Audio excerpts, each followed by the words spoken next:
All right, guys, welcome to another episode of Sweat Equity. This is the first time when we record a podcast, I'm not the strongest person at this table. Usually I'm dealing with a string bean. Today we have Sonny, former Olympian. Sonny, give a little bit of background. We usually don't do too in-depth of backgrounds. Like you said, you've talked about this a ton. Give me a little bit of background on yourself, what you've done in weightlifting and now building companies, etc. Then we'll jump into some of it. Sure, I'll try and keep it as brief as possible. Okay.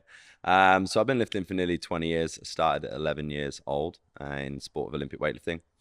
Ran through the ranks all the way up to 2016 where I competed in the Olympic Games. That was always the goal for me right from the start, was to find a sport that would carry me to that point. Off the back of 2016 Olympic Games, I built my first business, which was Sonny Webster Academy. Yep. And then subsequently went on to split that out into 3 new businesses, which is Big Friday Supplies, Mobility Manual, and the Lifting Zone. Awesome. So I want to start just talking a little bit about the Olympic weightlifting journey. And the reason I ask is I thought it was interesting because I didn't know this before, that you were very good at golf. Yeah. And there's always a moment when you're very good at two things where you have to pick the one. And it hurts to pick the one. For me, it was basketball. Basketball and football were like my two sports.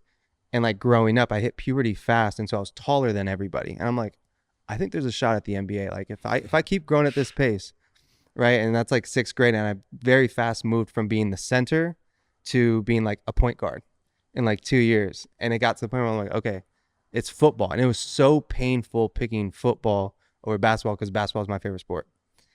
Was this like, what was the situation for you where you had to pick Olympic weightlifting over golf, or like, why did you, and how did at that point then like go all in and commit to that? Yeah, I'm still waiting to hit puberty myself. Still can't grow a full beard. It's a good question. For me, there's one thing that I kind of go back to when I think about that question about why I decided to make the difference. And to be honest, I tried to hang on to both for way longer than I probably should have. And I think that was partly ego driven more than anything, because I really wished it was golf. But in my heart of hearts, I just wasn't talented enough in golf. Like, as much as you have that golden round where you go out and you shoot an unreal score and you think, this is it. If I can do this time and time again, I could make a tour. When I was looking at the guys around me and I really sat with myself, the difference between me and the top guys was, even around me, was huge. And at the time, golf wasn't an Olympic sport. And for me, it was always, the dream was always, when it came to sport, to become an Olympian. That's everything that I always wanted. I think golf was longevity, the fame, the money that golf can bring. Yeah. But weightlifting definitely didn't offer that. But I actually remember being sat with my auntie in Virginia. She used to live out there.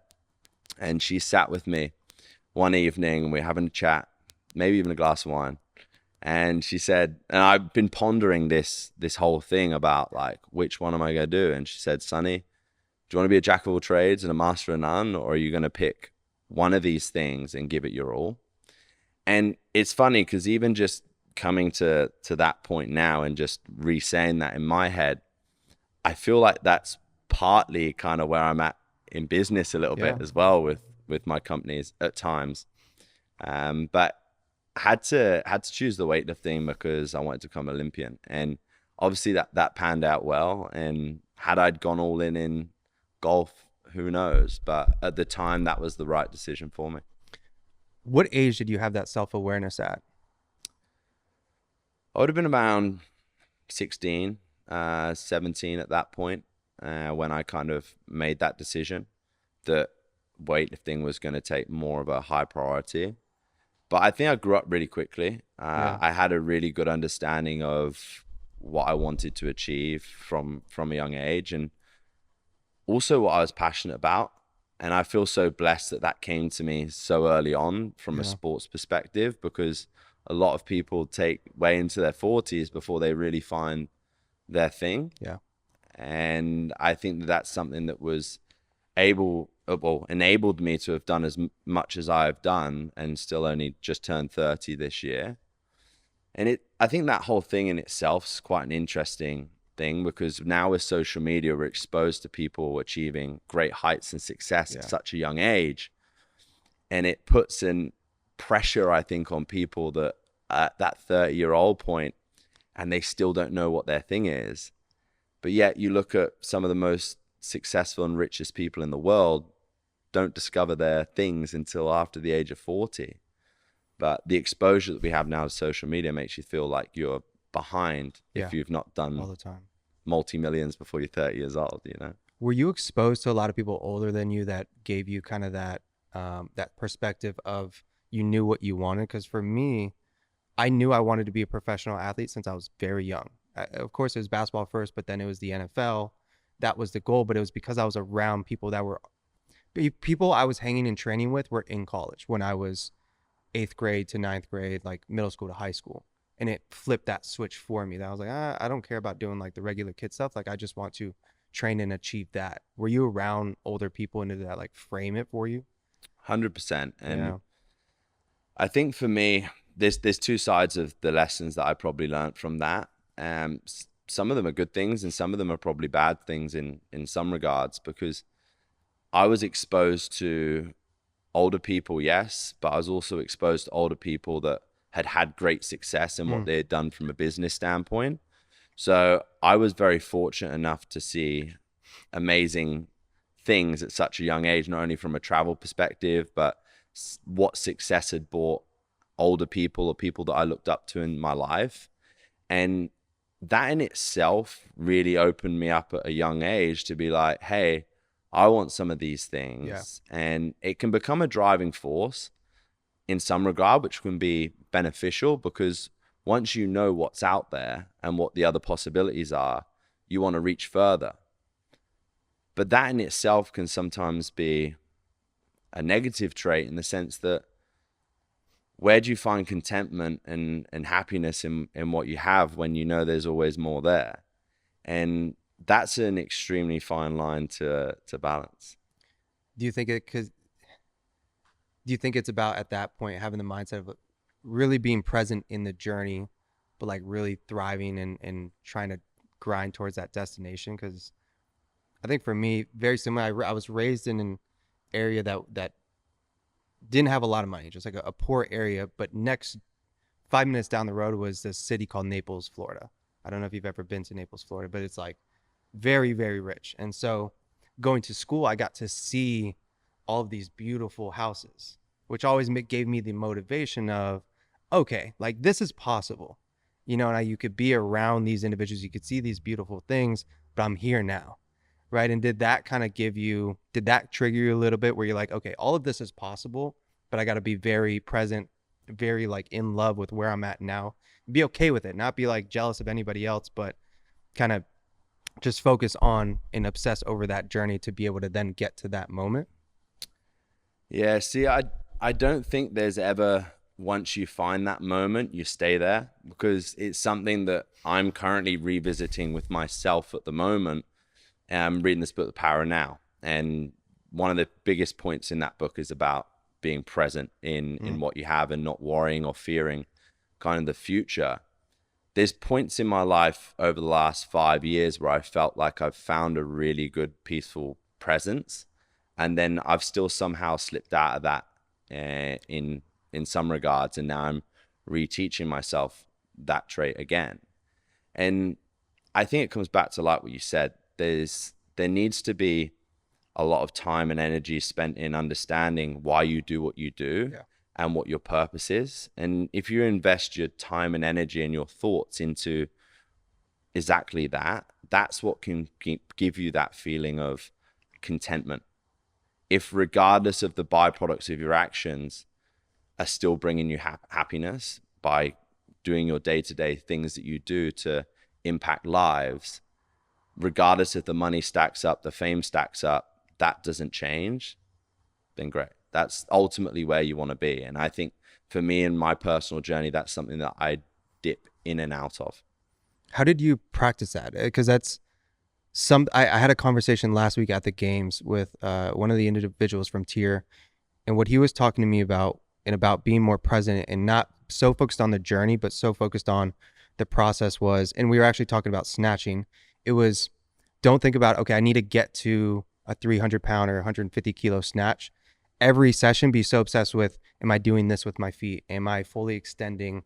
Am I pulling the bar? And you'll be so ingrained into the process that you're going to love every aspect of it, because you're going to feel the baby steps that you're taking every single time. Like you're going to feel almost like today with you when you were telling me, don't go so fast down. And then the next set, I was so in tune where like time didn't matter. I was just fully in tune with, okay, as soon as I push off my drive off my legs, I want to feel the bar and then ride the bar down. How did you train that? Because that is a hard thing to do, but it can change your life. It's something that can drastically improve your day-to-day happiness. Yeah. I think one of the biggest things with that, and I've learned a lot of lessons from Olympic weightlifting that have carried over into other areas of my life.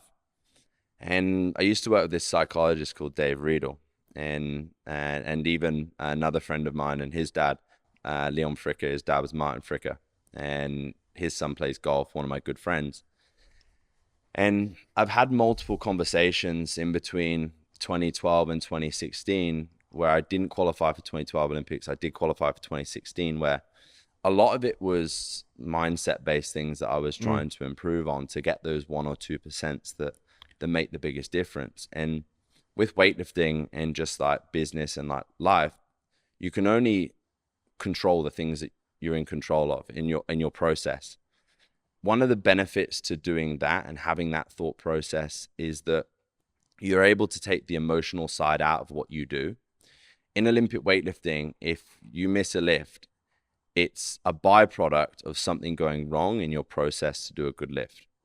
It allows you to critically analyze what was that in the process, make a change to deliver a different outcome. So I think when you can separate when your emotional brain's working and it's being really reactive versus when you're in a situation when you're focusing purely on processing the things you're in control of. And that's the separation that I try and have between those two things. How did you create the separation from like the emotional response? You don't have a chance in a sporting environment, in a weightlifting environment where you've got 3 lifts to throw your toys out the pram and, get frustrated and get angry. You saw me do it today. I wanted to boot that box across the room when I missed that lift. I get that frustration, but I'm much better now, and it's a skill you train to be able to react and then move on. And when I think back to where that lesson came from in my life, it would probably be from some of the most impactful things that have happened to me from an adversity standpoint, especially my band more than anything. When that happened to me, I had like a 2-week window where I was depressed, down, frustrated, hated the world at that point. And I decided to draw a line in the sand from one day when I woke up, and I said, look, either you can sit and dwell on this thing and let it ruin the next so many years of your life, or you can move on and take a new approach. And that's one of the beautiful things about us as human beings and the power we can have over our thoughts. If you can change the way that you're thinking above anything else, it can have a huge impact on the way you can go about your day, So for me, that then becomes a skill that I trained from that moment. And over the last 7 years, instead of that being a 2-week window when I'm upset about something that it takes me to get over it, I can do it in a matter of seconds now. And it can frustrate some people, but life's so short. We can't afford to waste days, hours, minutes dwelling on things.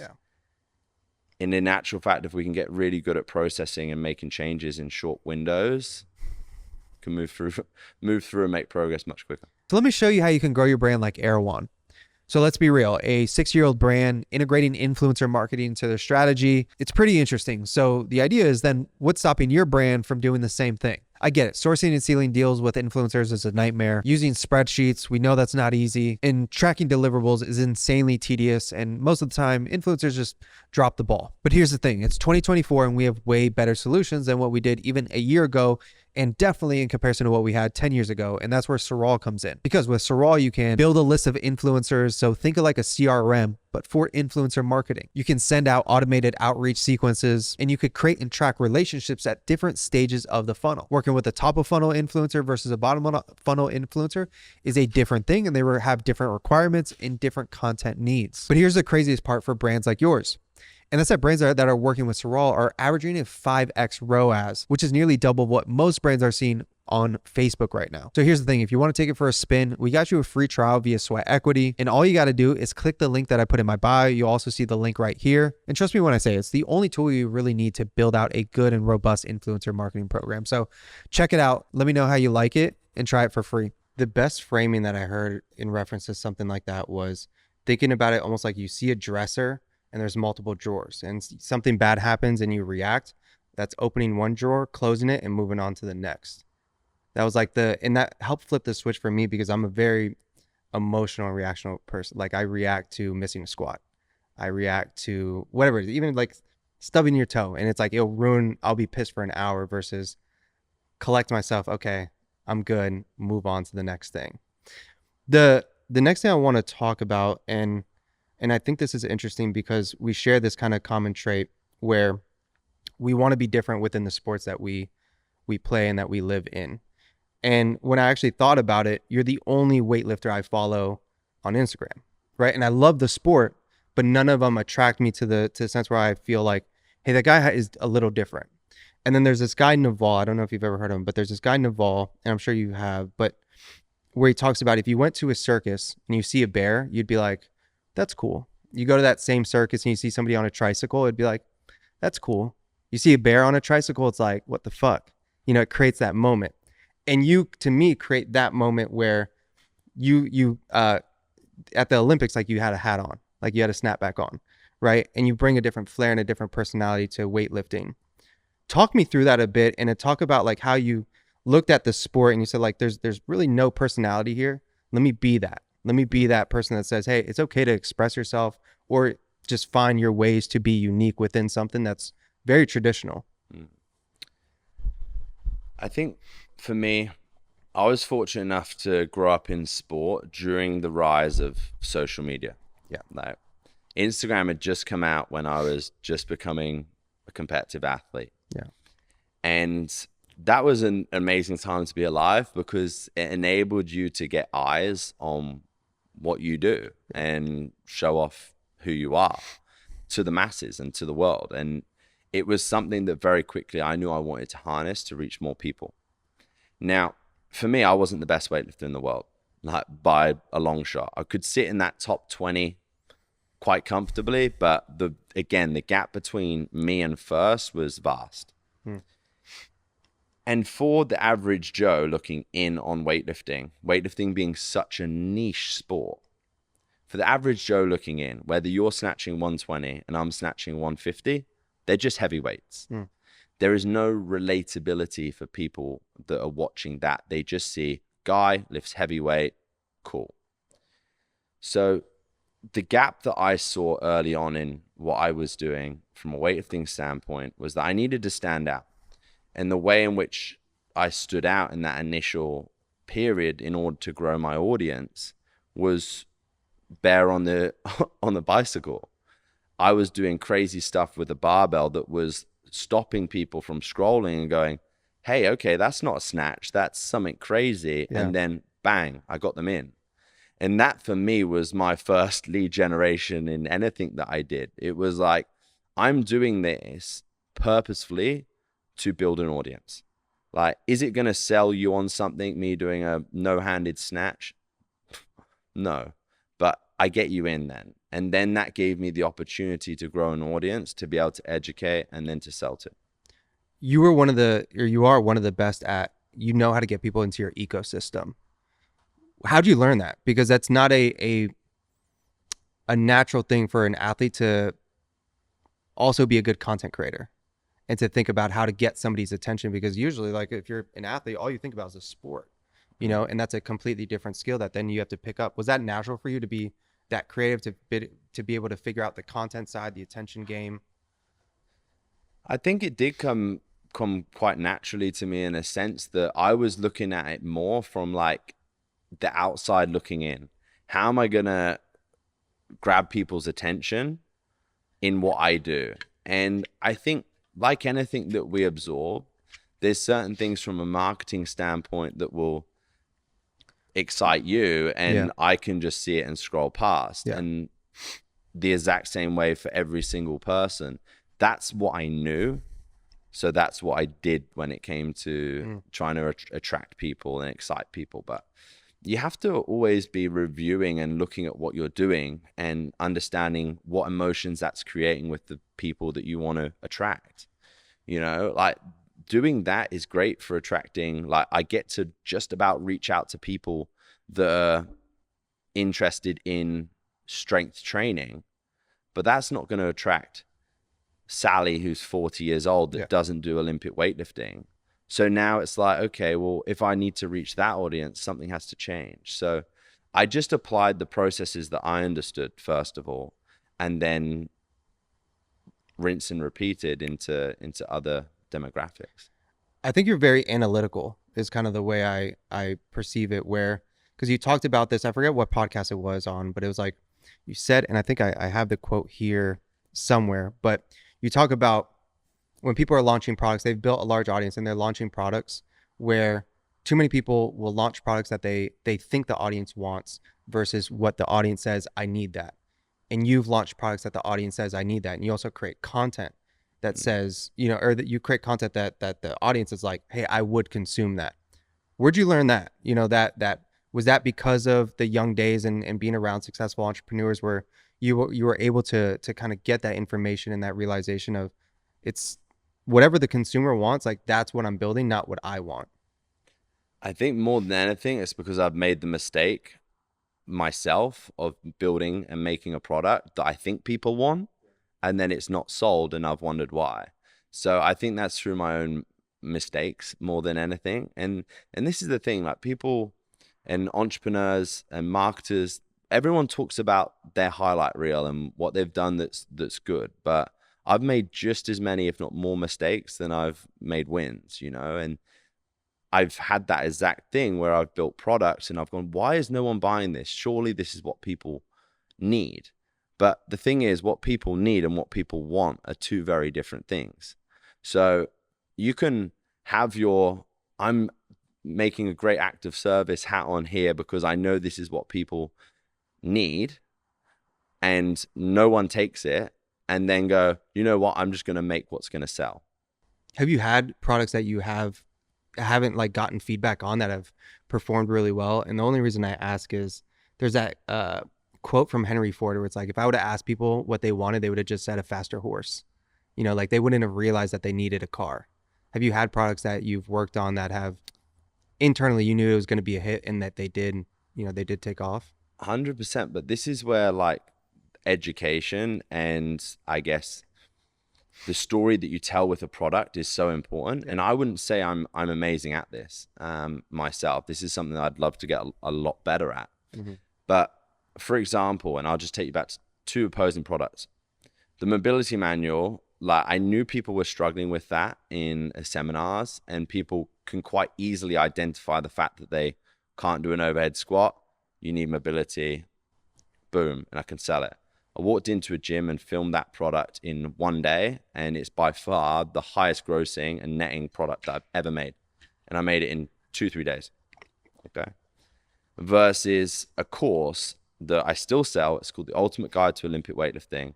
That teaches you everything you could possibly learn on my seminar and more. And the value of that course is ridiculous. Doesn't sell. Interesting. And I'm like, for anyone, if they pick that up, they'll spend 5 times the amount to come to a seminar to learn what's in this course. Yeah. But it just hasn't been marketed well. And I've tried multiple different angles, renaming it, restructuring it, repackaging it. And I still haven't found it right yet. But the cost and time investment in that product that still doesn't sell very well versus something like the mobility manual is huge, you know. How do you frame the mobility manual?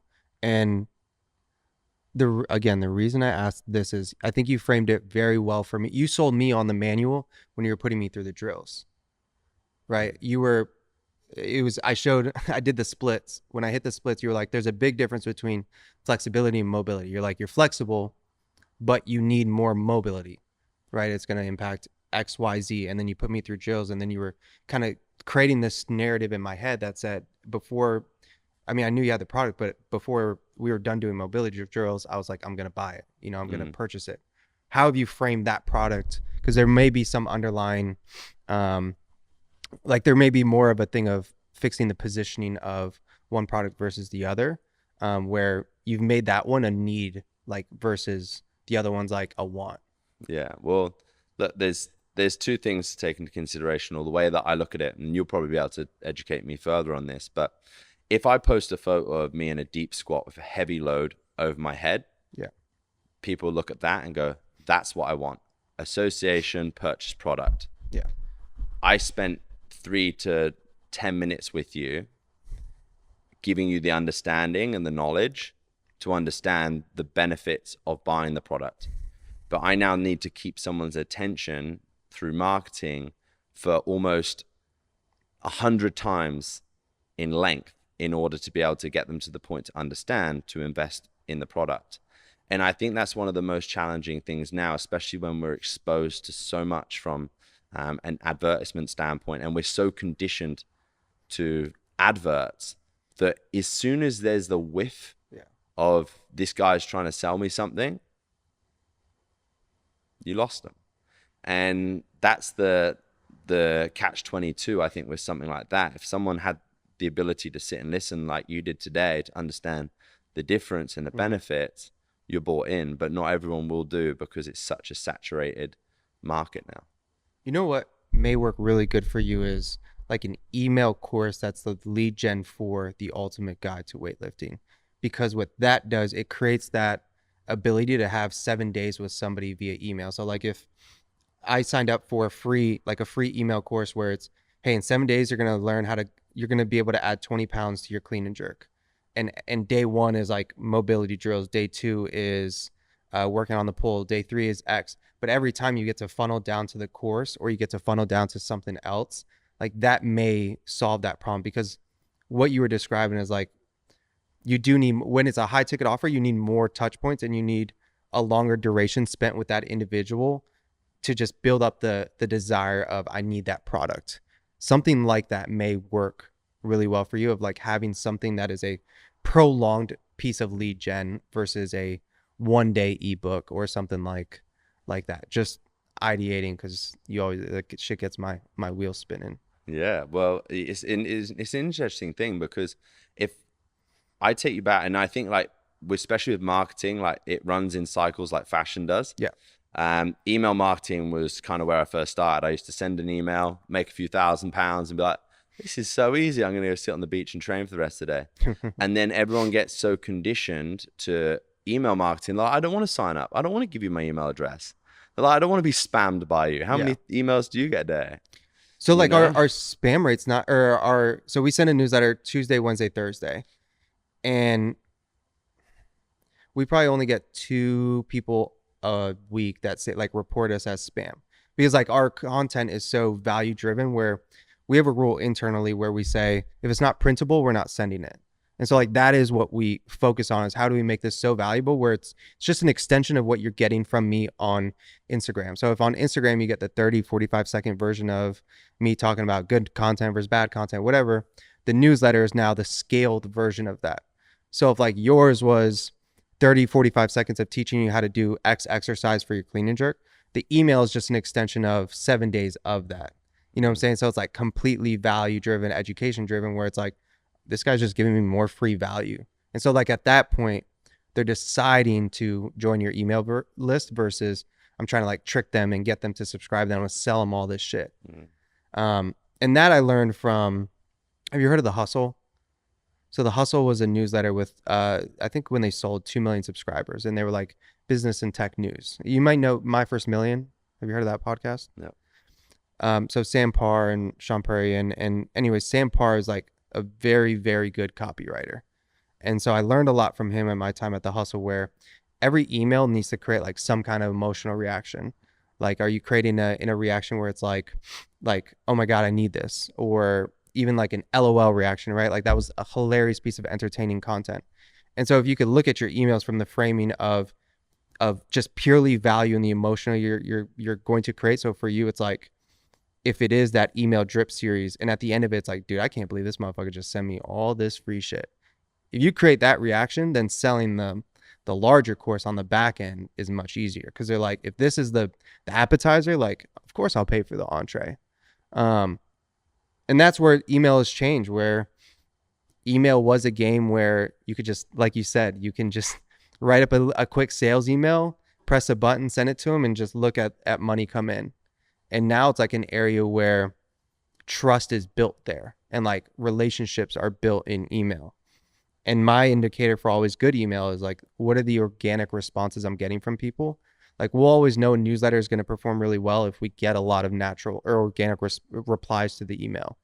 And then we just have like, we've gotten multiple 5-figure clients from just people responding to the email. And then we start the conversation there just because we gave them so much value there, that it's like, the analogy I always say is, if you're the library, eventually they just want to like ask the librarian for help, right? And so if you can use email as like your library, then eventually they're just going to come to you and be like, hey, what else do you have that can help me?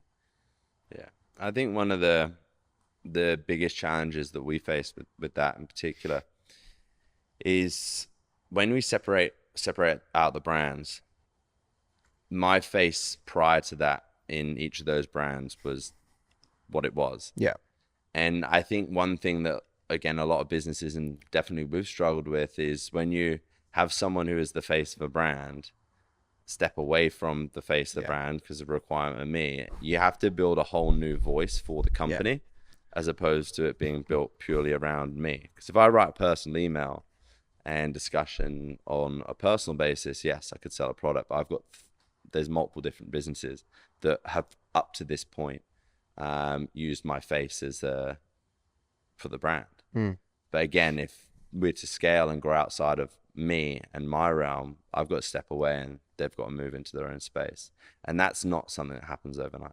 No, because at that point you have to almost establish other characters, and that's a tough thing to do. Yeah, it's a tough thing to do, because you also have to be able to like invest in those characters to be able to build up their authentic, or their like their personality and their like social proof, and cementing that into the audience. It's a hard game. And are you saying that because, like, for example, with the community, you said there's 5 other coaches. And so like you're saying, like, if you promote that and then they get into the community and they deal with coaches, like coaches outside of you giving feedback? No, or I think like more on say the lifting zone, for example. If you were to look at that as a business, at the end of the day, people are buying into, there's 2 type of people that come in, right? And even if they come in through my channel, there's the person that the most important thing is the result. And this is where I feel a lot of fitness coaches will make the mistake in believing that it's them that they want. There's a certain fraction of people that will come in and they'll want to buy into what I do to say, Sonny Webster coaches me. But there is a far bigger proportion of people that are coming to you because they want to get a great result. And this is where ego can sometimes get in the way for people when they're trying to scale a business, especially in the fitness space, because it's not about you. Yeah. And this is the thing, like, I'm selling people the methodology that will get them a great result, regardless of whether it's me delivering it. And if people do want me to deliver it, they're going to pay a premium. Or if I know and have great faith in my coaches and my team, that they'll give them a great result anyway. It's like anything. It's like, do you want to pay to have the badge on your car? Are you happy for something that gets you from A to B? They're still going to do the job. The thing that I thought was very interesting, because I was listening to a podcast, I think it was with Ollie, and I talked about this earlier, that I think you have great self-awareness, where as an athlete, I think naturally you have the tendency to be like, I control everything, because you're used to being the guy. And I thought it was super impressive that very early on you hired a CEO. You were like, I'm not built for that. Like, running probably day-to-day ops, like, I don't want to do that. I don't want to look at the P&L. And I'm the same fucking way. I'm like, I don't want to look at the P&L. Like, John's that guy, for me. And so doing that transition and letting go of like the ego part, because it's cool to have CEO in your bio, right? It's cool to have those things. How did you deal with that? And was that an easy thing for you to do, or were you just like, I want to stick to the creativity side? Like, I just want to be where I'm best at and put all my attention there, and then let somebody handle day to day. What did that process look like? Yeah. When I'm in a period of growth in my business, when I'm trying to develop new ideas and be creative in a certain block of a year or a period of business, during that time, I will reach out to someone every single week to try and learn more about something I don't know. And at the time, there was a company that I had a loose connection with the CEO of, and they're an e-commerce brand in Australia called Tropika. And at the time, I was just starting to launch Big Friday supplies and move into e-commerce in a sense of physical product. And I didn't know nothing about it. So I reached out to this guy and sat down with him for an hour to learn from him about any advice he could give me about an e-commerce brand. We sat and we chatted for nearly 2 hours and had a great conversation. And at the end of the conversation, he said, Sonny, look, it's been amazing to chat to you. He said, if I can give you one piece of advice though, he said, you're not a CEO, you're a creative, go and hire a CEO. And for me, that was like a really pivotal point, I guess, in my business, not from necessarily from a growth standpoint, but it allowed me to put my time and attention on what I was good at. The creative side, the brand image side of things is where my skill set lies. And it wasn't in the day to day. And it's never hard to let go. I didn't find it hard to let go because I knew it was in the better interest of the business in the long run. But I'm always open to learn. And I think everyone's got a lesson or something that they can share from you. And you will make progress far quicker in anything that you do if you're open to listening and learning. But the problem is some people think that they're like way ahead and don't need advice, and there's never lessons to learn regardless if someone's higher or lower than them from a financial standpoint, and it limits their growth and development in the long run, you know. And this is where ego in business, just like in sport, can become, you know, really damaging. The thing with sports for me was, you always, when you had a weakness, you always trained your weakness, right? You would continue training your strengths, but it'd be like, okay, I got to work on these accessory exercises because that's my weakness. And in business, even what you're describing is like, you have your strengths, hire for your weaknesses, and you got to be able to be okay with hiring for your weaknesses so that like you can 10x your strengths. And that's in many cases, I'm guessing, what you do and what you've done for all your companies. Talk me through now where your companies are, and what does that creative role even look like, as you're kind of taking a completely different role and trying to be the face of things and create the content, etc. What does the org look like? What does your day-to-day look like as now an entrepreneur and building 3 different companies? Yeah.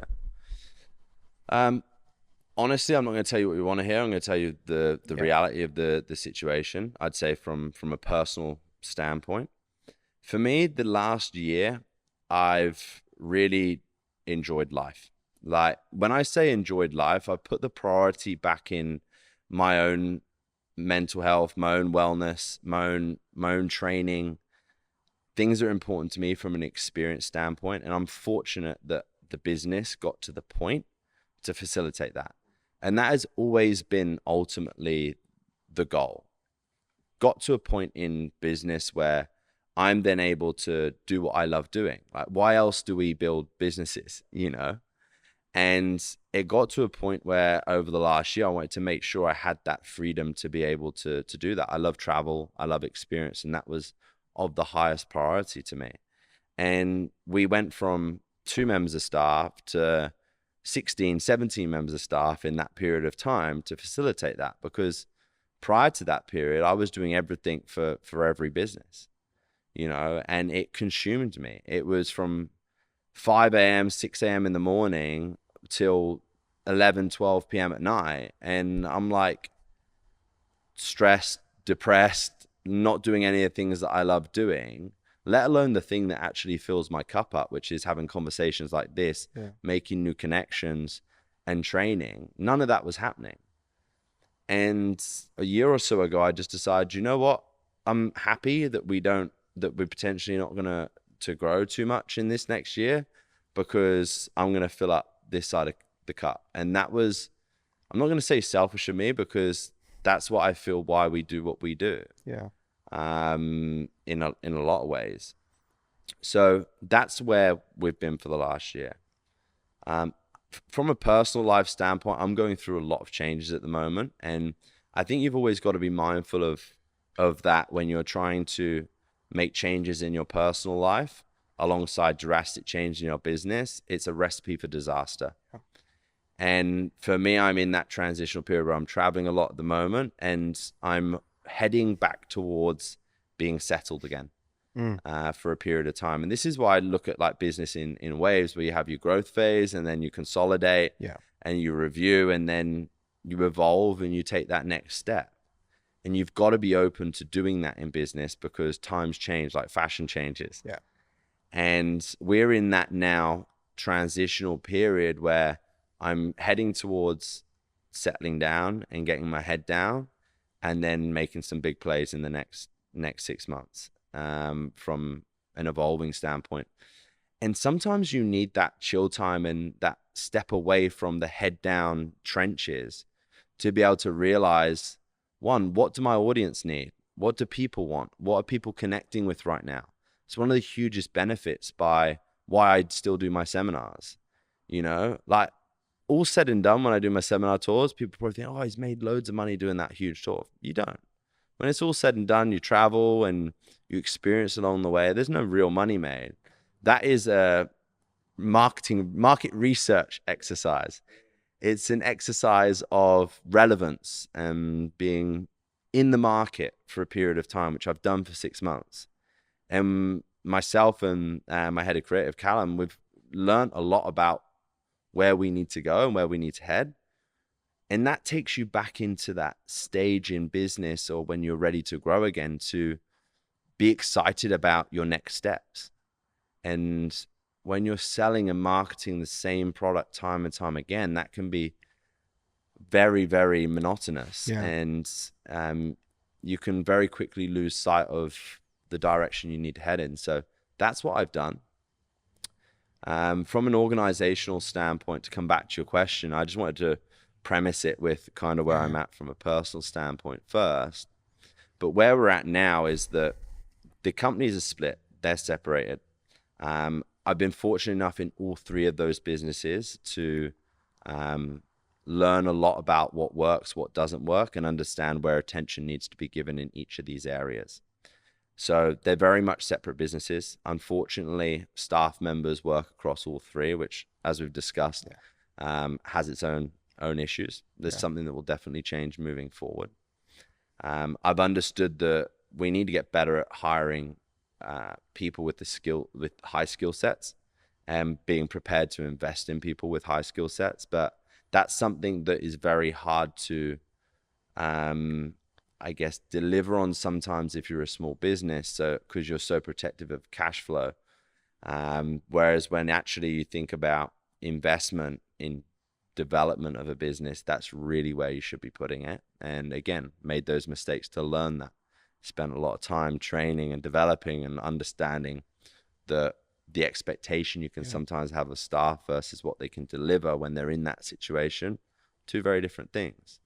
So we're now at the point where we're sitting down with all of these 3 businesses, and we're understanding, okay, getting really clear on our core values and the direction that we want to take them, and making plans for them now moving forward.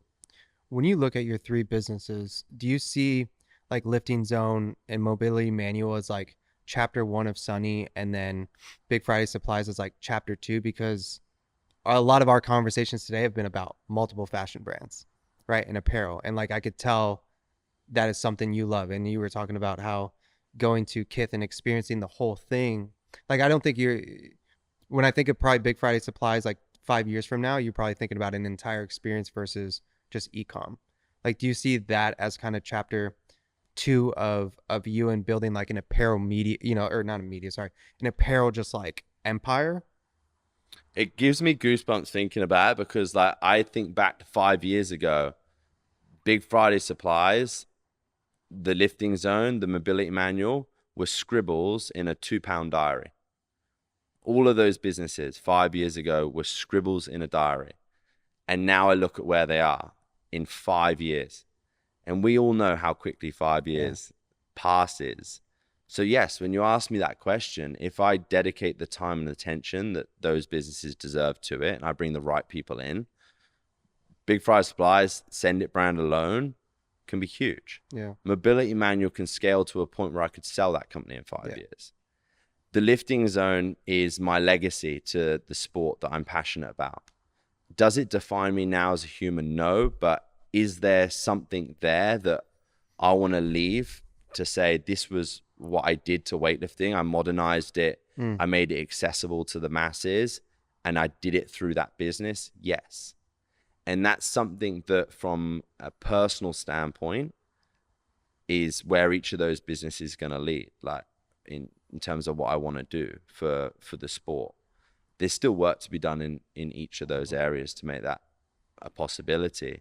But again, like, I'd be lying if that doesn't scare me, because the reality of doing that on my own is going to be very challenging, and executing on each of those things. And this is where having the right people to support the journey is very important. But I have a clear understanding of what purpose each of those businesses serves. What are the purposes for each one? Is Lifting Zone the legacy brand, the one that's going to impact as much people as possible?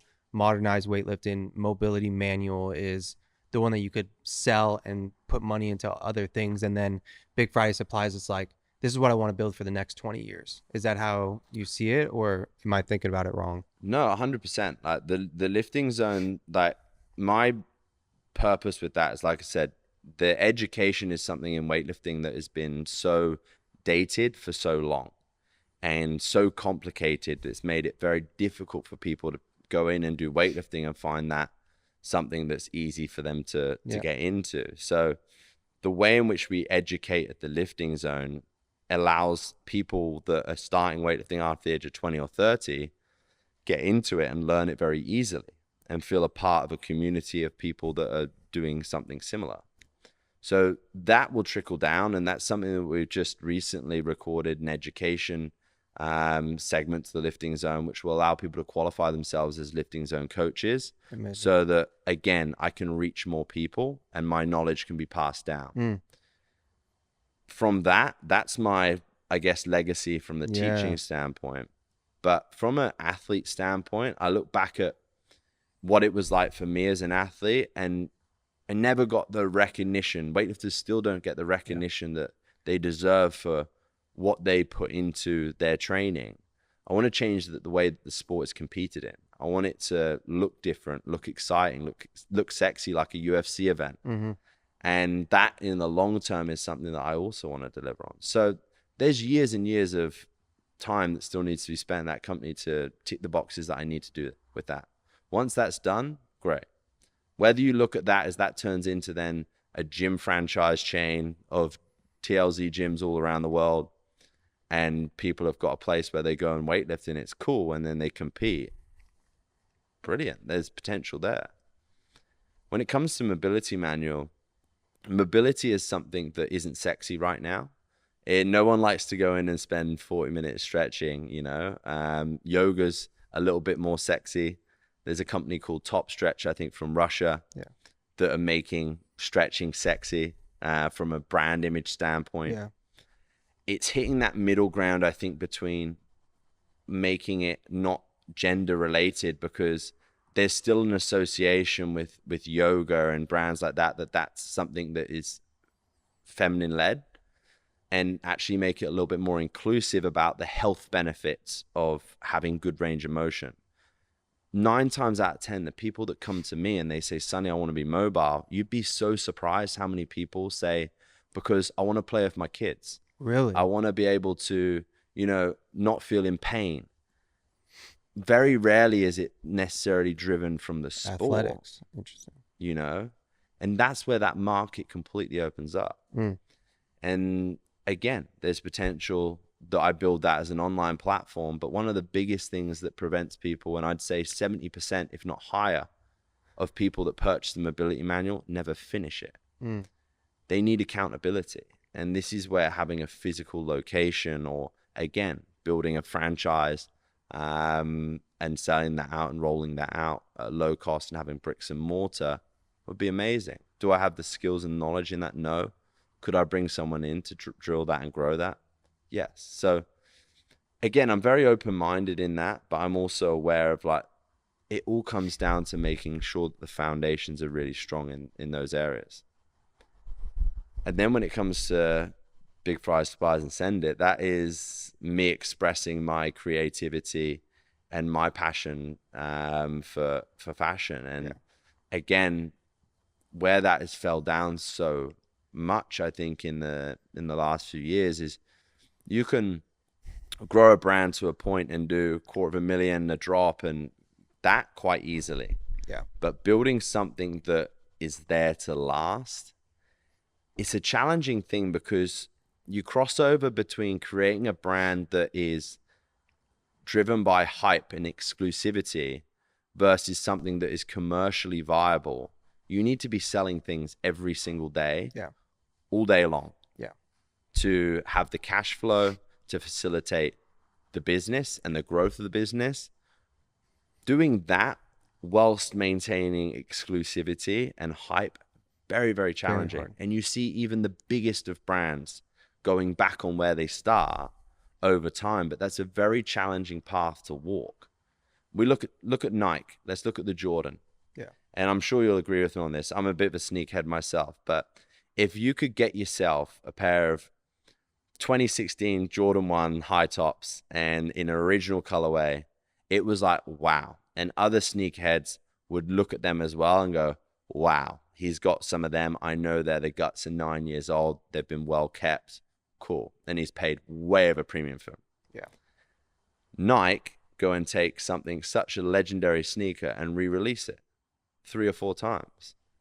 And all of a sudden, what we used to buy into that product for is no longer there, you know? 100%. And that's a large scale explanation of what becomes challenging about growing a brand based on that.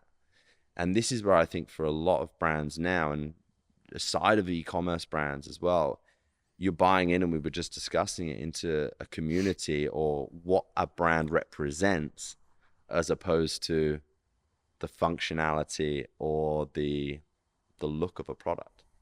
There's a lot of avenues I want to go down. I'm going to go down a small one first. Do you think that's why brands are now starting to have like their essential packs, so that they always have something that's in stock, and then they do their drops with their like their graphic tees or whatever? Is that 100%. thought process? Yeah. 100%. But again, how do you separate yourself from a quality standpoint with an essential pack? Because you're a black t-shirt with the logo on it until that point. And this is where quality of your product then becomes way more important. You've seen companies like Bape, for example, do it. Yeah. You know, very basic tee. Originally, it was like, okay, you buy into certain designs and certain ones were a little bit more exclusive.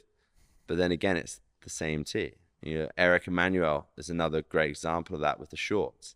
People still queue up outside the store at the moment to get the exact same short in a different color. How long does that last for? You know? So it's difficult, but it's 100% why brands will have that essential range. Apparel's a difficult game to play. It's the game I want to play post marketing exam. And like similar to what you're talking about, I want to modernize marketing in many ways, where I think most marketers are, for lack of a better term, because they're listening to this, like squares, and they don't they're supposed to know what's hot in culture and understanding how that integrates into marketing. And then those same people will create sales emails and content, and it's the most like basic and nerdy, and like everything that they preach they don't do. And I want to be one of those people that takes marketing and modernizes it and makes it dope and makes people realize that like that winning isn't for everyone ad. Like that is marketing, like getting somebody to fall in love with a brand because they feel like that brand makes them a better person or strives towards something. Like that is marketing. And the funnel is just like the part to get them to be able to purchase something and rep the brand. And I see marketing examine as like my my thing that I'm eventually going to sell so I could then do apparel. But the apparel side is the game I don't know how to play. Like from the what we were talking about when you were showing me your leggings and you were like, dude, I was stitching this. Like I was trying to do this on an iPad, etc. Like that is I've started to tinker in it, and I feel like within 30 minutes, I'm out. I'm like, I don't understand what I'm doing, and it's a hard place to be. But this is where, if you're very, very clever, like, and from what I learned now, I would do things a lot more differently than what I did. But one of the biggest things that brands will do, and we were investing so much in initially when we first started in the production and the film and the hype to sell the product. But again, what a lot of companies will do is when you're producing, for example, say we sell t-shirts, okay, but t-shirts on their own aren't cool. T-shirts with a nice pair of baggy jeans, some cool trainers, a jacket, the sunglasses, and the look, it's like, wow. The smart thing to do though is, yes, create all those products, but only make very small runs of those products. And you're almost investing in those things to create the look of the thing that you want to sell a lot of.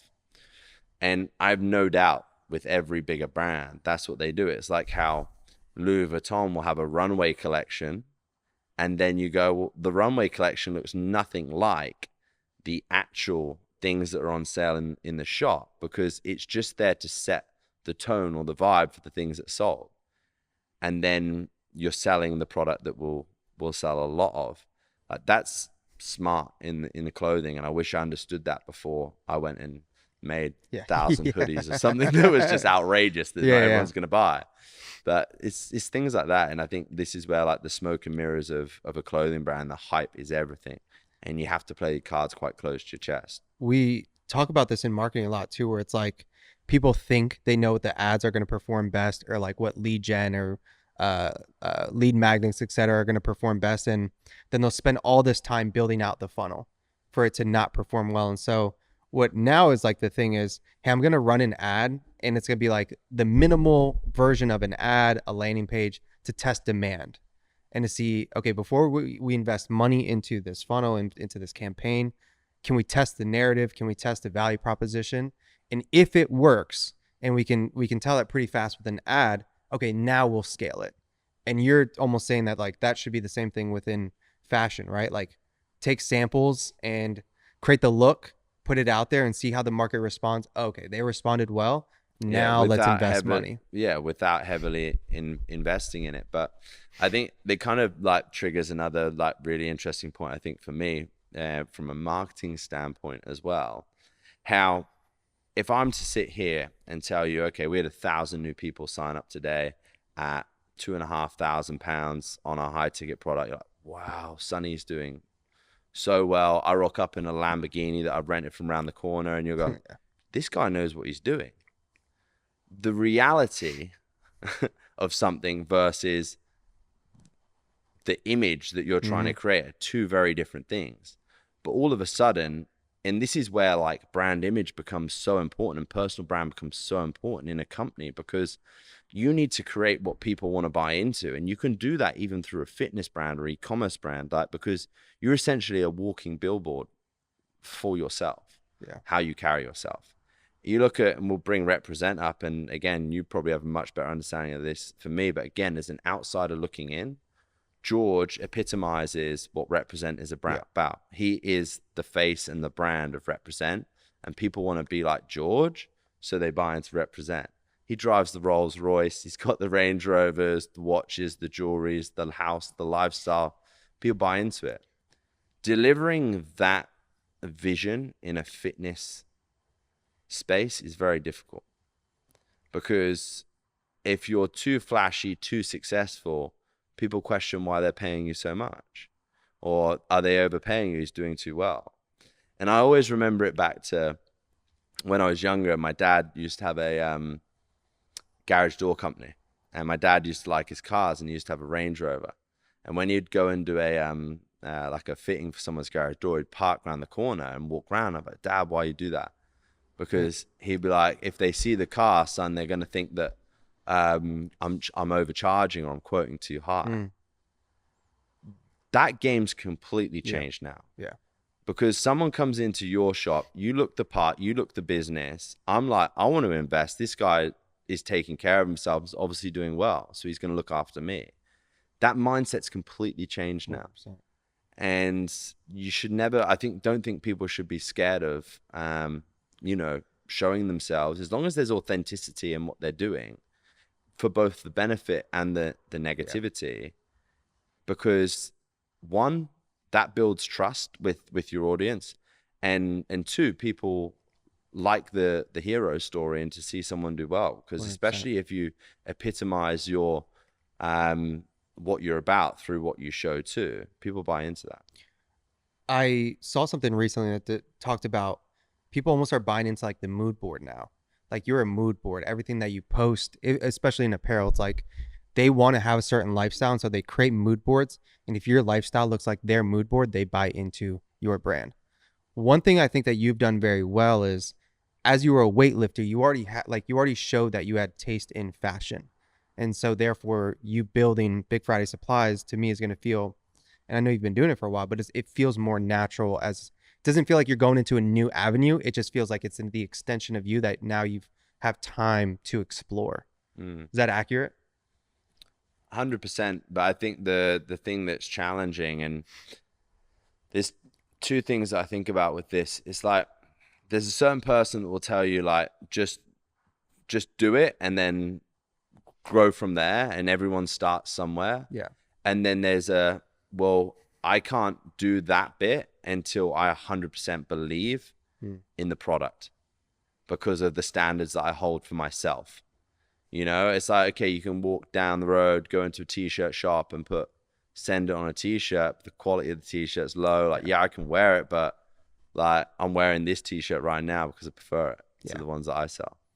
So it's like getting to the point where that is the only thing you want and want to wear and show off. That takes time and a lot of money and a lot of development. Like I told you, I wanted to start, or I still want to start an apparel brand. I've had the idea for 4 or 5 years, and I got tees from, it's like LA something. I don't remember. It's one of the best ones, yeah. Yeah, but I got it, and it didn't have the quality that I wanted, and it's like I don't wear it in public. I only wear it to bed, or like, and it's a shirt that I love to wear. It's one of the better blank brands. Yeah. In America, it's super popular. Rest of the world, they make it very difficult for you to print on that stuff. Really. And charge you through the nose. But yeah, there's a lot of obviously brands here that will use that. The other avenue that I wanted to go down earlier that I want to come back to was, you talked about changing how weightlifting is celebrated and how they compete. What does that mean? And what does that look like? Because that's a big vision, and I resonate with it because, again, I was talking to the tier crew, and I was at the CrossFit Games, and the whole time I'm imagining and thinking about and brainstorming with them like, oh, this could have been better. This could have been better. Things like, athletes should have walkout songs. When they walk out, there should be fire going out the sides. Like almost how when you watch European basketball and it's like, I don't know any European basketball players that play in Europe, but I want to go to a game. You know what I mean? Because of the experience. When you're thinking about changing weightlifting, what does that look like, and how, like, give me what you're thinking in your brain and help me visualize that. Yeah. Again, we'll take it back to what we were just speaking to about experience, right? And I think relatability is one of the most important factors in this. But I'm going to touch back on clothing for a second. Yeah. And I went into a shop in LA, and the shop was super cool. From the outside, walked in, never even heard of the brand before. Went in there, bottle of water. They actually had a sweet shop in the front of this clothing store, and they're like, here's a bag, go and grab yourself some sweets. I ended up walking out with a t-shirt, and I paid $350 for this t-shirt. 6 months later, I'm underway with Big Friday supplies, and I'm washing this particular t-shirt, and I'm opening up the label to see how it needs to be washed, and all of a sudden it's dawned on me, it's the exact same blank that I'm using for Big Friday supplies. And I'm like, oh my God, I know these t-shirts cost $6 and I've just paid $350 for this, and just got completely done by the experience and the emotion of the shop. Wow. That allowed me to justify spending that on that t-shirt, right? So when I come back to think about weightlifting and creating an experience for someone that's viewing, you look at a sport for UFC, for example. One of the things that makes UFC so exciting for people that are into UFC, and I'm not, so I'm speaking about this as an outsider looking in again, is people get so connected to the personalities and the people that are within their sport, within that sport. You look at Conor McGregor and the impact that he made on it. Like, there's a certain amount of people that would love to see him get knocked out because they think that he's gobby, and there's a lot of people that just think he's amazing and want to support him. Regardless, that now becomes a huge audience of people that want to watch that guy compete. When I look at weightlifting is one person walking out onto a platform. You can hardly pronounce the name because it's normally from Eastern European country. They come out, they lift the weight that you have no comprehension of, and then they walk back out. Okay? And they either mislift or make lift. For someone who doesn't understand weightlifting, it's impossible to follow and understand. Okay? Because you get no understanding of the person's personality. How I envisage weightlifting being viewed to make it more accessible and enjoyable to watch is exactly what you said. There needs to be a backstory to the athletes. There needs to be an understanding of what this person's trainings look like into the lead up to this competition. What were their struggles like? There needs to be some sort of animosity or like hype between who's going to win and who's going to lose. So that it creates a little bit of drama or dramatize that pre-lifting experience. Because with weightlifting, what's quite difficult, like with other sports, in a fight, you have an opportunity to impact someone else's performance because it's you versus someone else. Yeah. In weightlifting, it's you versus a barbell. Yeah. And you don't have the ability to impact someone else's performance unless you stand in front of them and wave, or you can't really get inside their head or do anything like that. So it needs to be about the individual's journey to that point. And I envisage, like you said, walkout songs. So show their personality prior. See what they're doing in the warm-up room. Have a commentator, a speaker. Make from a crowd standpoint it more entertaining to view. So kind of like in an arena. Let's bring music, alcohol, make it sexy, like in a sense, kind of like a UFC event, so that going to a weightlifting event becomes an experience that people want to invest in going to. That's why people go to a comedy show, because it makes them laugh. They get enjoyment when they go there and they pay for the ticket. At the moment, weightlifting does not do that. You're just looking at someone who's in everyone else's mind an alien because they're doing something that's unfathomable. Well, you're also describing as a media problem. Like there's 100%. Not enough media around it. I was talking to somebody recently about this where like Netflix almost controls the sports that we buy into now, right? They show the Redeem Team, like I don't know if you've seen that documentary on like the 2008 basketball team. And all of a sudden you buy into like USA basketball again. And then recently they put out Sprint, and all of a sudden track and field had the highest amount of viewers because of exactly what you're saying. They're showing Sha'Carri Richardson, Noah Lyles prepping, training, going through the day-to-day life, going through an injury, rehabbing, and you get to like again buy into that individual to the point where okay, now when the Olympics come on, you're like this, like you're glued to the screen, whereas weightlifting doesn't have that. The media is important, but you need the personalities in the sport too.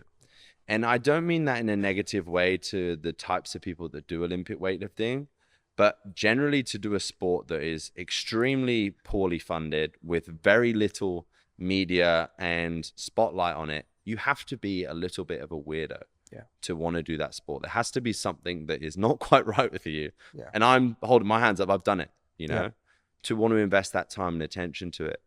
So you're right. The media has to be really, really good to show off that person in a way. And this is why creatives have such high responsibility in someone's personal brand, because Callum could film me on a day when I'm in a bad mood and I could come across like an absolute sausage, versus he can catch me on a day where I've had a great training session and I feel good and catch and show a completely different side of me. And people go, oh, I love that guy. So it's like, how do you find the toss up between like, okay, I do actually kind of want to see what Sonny's like on a bad day and share those lessons, out of someone who's not great in front of a camera, doesn't know how to express themselves very well, which weightlifting has a hell of a lot of people in. Yeah. You know, It's hard. The personality part is so real, because I talk about this a lot with CrossFit, that there's not many personalities. Like, there's not many people that transcend the sport. You know, and I think it's looking for somebody to transcend the sport. And I was watching, did you watch Sprint? Yeah. And amazing. That was the thing I was most interested in. And Noah Lyles the whole time was like, I'm going to be extra and do extra because I know that's going to get eyeballs and I could help transcend this sport. And I was talking to Jake that you met today, whereas like, I think Matt was like the closest on the men's side, and like Danielle maybe, and like TR like the closest on the female side. But there still hasn't been somebody that transcends the sport where like other fans from other sports now pay attention to CrossFit. And again, I think the lesson there is being okay with stepping outside of your own comfort zone and the comfort zone of how people have behaved in that realm prior, because on your way up or on your way to being popular in what you do, you will upset a lot of people. Everybody. You know, like the amount of people I upset for wearing a snapback and doing silly things with the barbell was huge because it was different. Yeah. But over time, people go, now I understand why he did that. Yeah. Or that was why he was behaving that way, because it got him this opportunity. And you have to be prepared to put yourself out there. It's like, for me, it feels completely unnatural at the moment to be posting more lifestyle and my physique on what I do on my channel.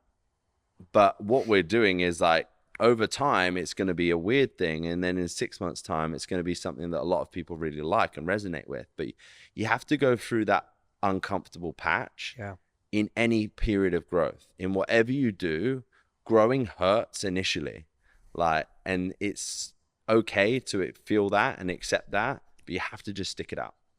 You have to embrace it like big time, because I'm sure you watched Air, the movie on Nike, and it's like they embraced the fact that their all shoes had to be black and white, and then all of a sudden they added a ton of red to the shoe and it gets banned, and they were like, oh, okay, this is actually a really big opportunity. If we embrace this and we ride this wave, everybody's then gonna buy into it. Like, they're gonna hate it, get pissed at Nike, but then they're gonna realize that this was, this is a big moment for basketball. Yeah. And you know what, just like thinking about that, and I think like, okay, like, why has my mindset changed, or where did it change for me, for someone? Like, because I want more people to be able to do or make that step. I think a huge part in this journey in a business, or even in like a personal brand growth development, is getting to a point where you're really comfortable with yourself and who you are. And that doesn't mean that you can't have days where you don't feel like yourself, or you feel down, or you feel sad or happy, and there'd be emotional changes in what you do. But you need to have that self-awareness and be comfortable with who you are in order to be able to put yourself in a position where you're going to feel uncomfortable and be able to push through it. Yeah. And that really only came to me, and I dip in and out of that feeling at times after the age of turning 30 for me. But it took a lot of time to be able to sit with myself, to accept that, and to be honest, being confident in a lot of ways when you first start trying to exuberate that, it feels unnatural to do, to express and to be who you want to be. Yeah. But over time, it becomes your identity. I get goosebumps thinking about it, because I automatically start thinking about Kobe and Michael Jordan, where it's like early on they were just seen as the bad guy, the asshole, and then now it's overly praised, right? The Mamba mentality 10 years ago was a bad thing.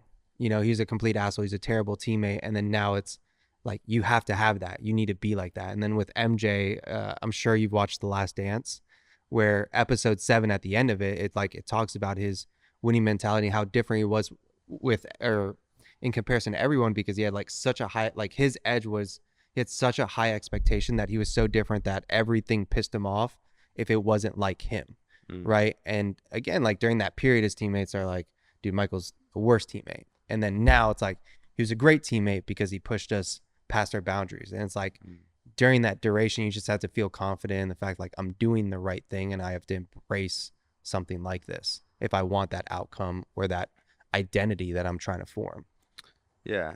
And there's a real fine balance, I think, in that, because at the end of the day, you can go through life just worrying about yourself and being sadistic about your own growth and your own development. And I've seen it in sport myself when I dedicated myself to achieving what I wanted to do as an athlete.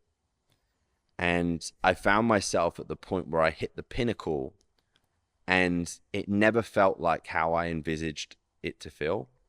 I came away from what should have been, or what was the greatest feeling ever in my sport, to feeling very alone and very empty after any high, which is normal to feel that way. I worry what it must be like sometimes for someone that is so hell-bent on being the best and achieving the highest point that they miss out sometimes on the other beauties of life because that thing's meant so much to them. And this is where like that quote really like makes sense to me, or like enjoying the journey or makes you fall in love with the journey is so important. And we need to remind ourselves of that so often, because time goes so quickly and you can get to where you want to be and hit all the benchmarks that you want to achieve in life and look back on it and go, okay, I got there, but I don't still feel the thing. And it's because you've lost sight of that along the way. And I think that that's something that I'm always really mindful of. And I remember, and I only had a day with him, so it's probably unfair to say this is the sole thing, but a lot of people look up to Alex Hormozi from a business standpoint, and the successes that he's had is ridiculous. Okay. But I spent a day with him, and I came away from that day more than anything feeling better about the way that I live my life than wanting to trade my life for how he lives his life. Interesting. And that's a perspective that I carry through to a lot of what I do. It's very easy to look at someone who's where you kind of want to be from a success standpoint and think, God, I wish that I had what they have. But sometimes, like, when you, on reflection, when you meet those heroes, or when you see the reality of what that person goes through in order to be where they are, you wouldn't change what you have for the world. Yeah. Was that because you spent a whole day with him and it was like all he did was just work? Just work, business, that's all that was spoken about. And I was like, oh, like, again, respect, ultimate respect for him and what he's done. But I'd live my life very differently, you know. That's an interesting like perspective shift, because I think if we asked him the same question, he would say the inverse. You know what I mean? Like, he'd be like, my day is the best day ever. Because I've heard him talk about where he's like, all I want to do is this. You know what I'm saying? He's like, all I want to do is work, and I get all my joy from just working. But yeah, it's interesting that like you met I don't know if he's a hero, but like someone up at that altitude, and you're like, oh, I actually don't really want that. Like, I love what I'm doing. I want to reach maybe that pinnacle of success, but I'm okay with if it takes maybe 5 years longer, because the amount of time I'm gonna put into the work is gonna be extended versus compacted in. And this is where it's so important to regularly check in with like your own values, or the things that are important to you, because that can change through different cycles of your life. And it's important to understand that, like, you know, what's important to you at one point in your life will be different in 10 years time. You know, you can ask most 20-year-old males, okay, is it important to build a family? And they're probably like, no. And then at 30 years old, they may have a completely different outlook on that particular thing. So I think it's important to always be in tune with what's important to you at different points in your life, and make sure that what you're doing aligns with those things, to ensure that you're doing that. 100%. And even if there's probably people that look in on my life and go, Sonny, you travel around the world and go to all these amazing locations and experience all this stuff. But there's been a part of me over the last 6 months that has longed nothing more than to just have stability. And I've felt depressed in that period of time and not 100% happy. So everything's situational for each given person. And comparison can sometimes be the biggest evil in any development or growth for people. I think that's why that Bruce Lee quote is so powerful. Like just being like water and like molding and like being very present and not letting other things completely shape you. I think the biggest shift for me was having a kid, like having a daughter when it wasn't something that was like entirely planned. To then have a daughter has changed like my present like perspective so much, because what you were talking about, like 5 years going by fast, she's 14 months today, this last year flew by. And a few days before she was born, like I left my position at the collective and went full-time on marketing salmon. So it was also the most I ever started working. And then I had a moment when she turned a year where I was like, I feel like I wasn't there, but I know I missed a good amount because I was so like, hey, this has to work, this has to be successful, that I just missed a lot of not big moments. It's like I missed walking. Like I was there when she walked, but I did miss moments that like Vanessa would call me and be like, hey, she just did this. And I was like, oh, did you get a video? And that's not the same feeling. Whereas the last 3 months, I've really shifted and changed to when I'm with her, it's completely present. Phone is gone. If we're going to crawl around the room and I'm going to act like foolish, like I'm going to be very present, but it's also made me realize those things throughout life too, where now in the past, if I would get bored, I would just pick up my phone to try to find something else to get my wheel spinning, instead of, hey, I don't have anything I need to do right now. Like, let me just be present with myself. Like, let's just think. And I don't know, it's just been, that resonates with me because I just feel like I've been trying to, it's a hard thing to do. And that's, I think, even why I was asking you earlier, I'm like, how you figured out, or like, what did you practice to learn how to be present? Because it's not something that comes natural, and it's also not something that's easy in our world, right? With social media, it's very hard to be present because you could always be distracted. Yeah, I think you made a really interesting point there about like being present in your own time and in and around certain people. I think more than anything for me, like it's being able to sit with your own thoughts that's the important thing. Like I went through a period of my last 6 months, or maybe even a little bit further back, where I had a lot of time to myself. And if you can feel comfortable in time with yourself and be able to actually process your own thoughts when you're on your own, that can be really fulfilling and allow you to be a hell of a lot more present.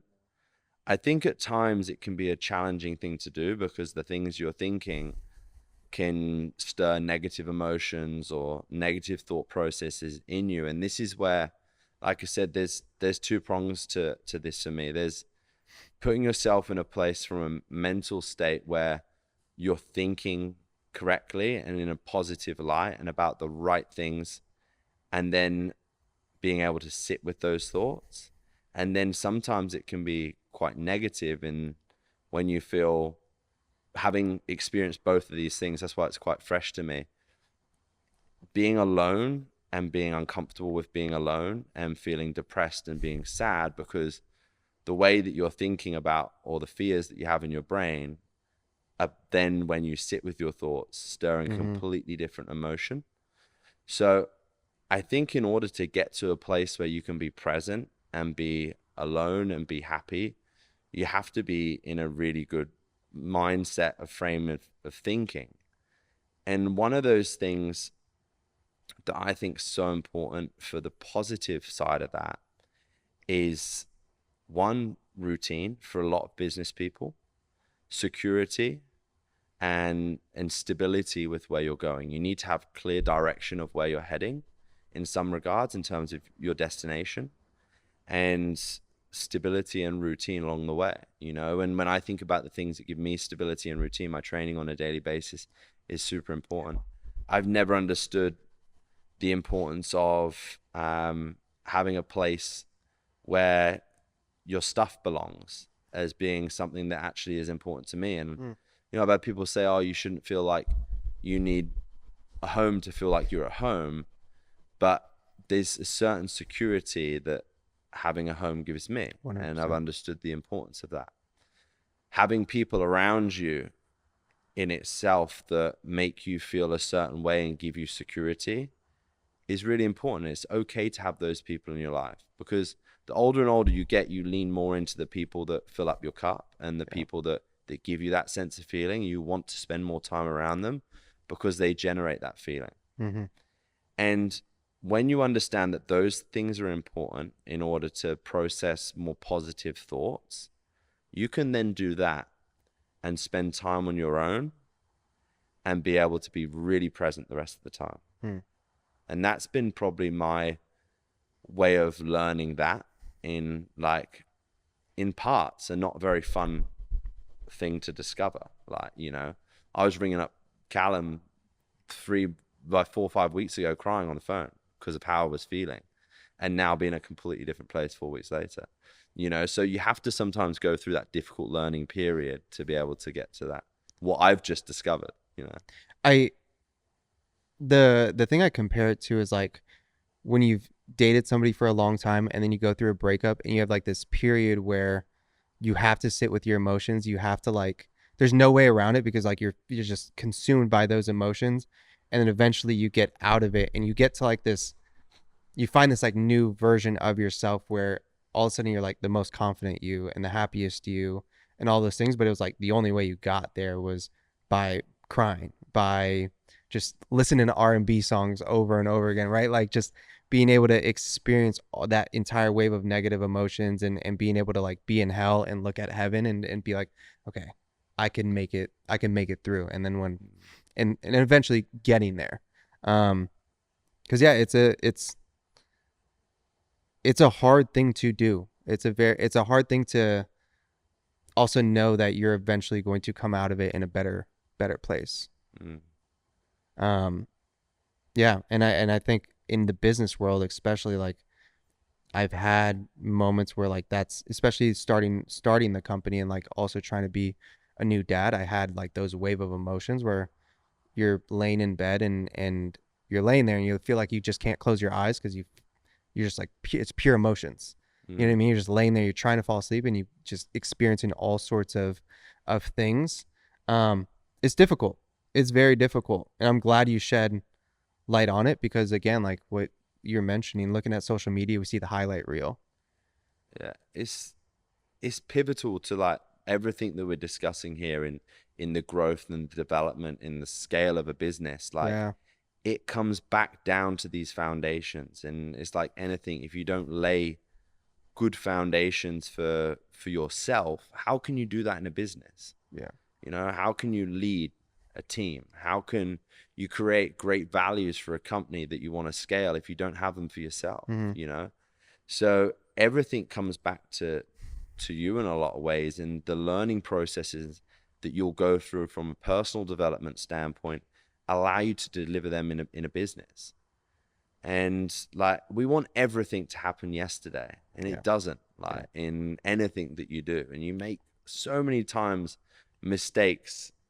And like for me, from a personal standpoint, I'm fortunate those mistakes haven't sent a business under or haven't been like super damaging, I guess, in a lot of ways.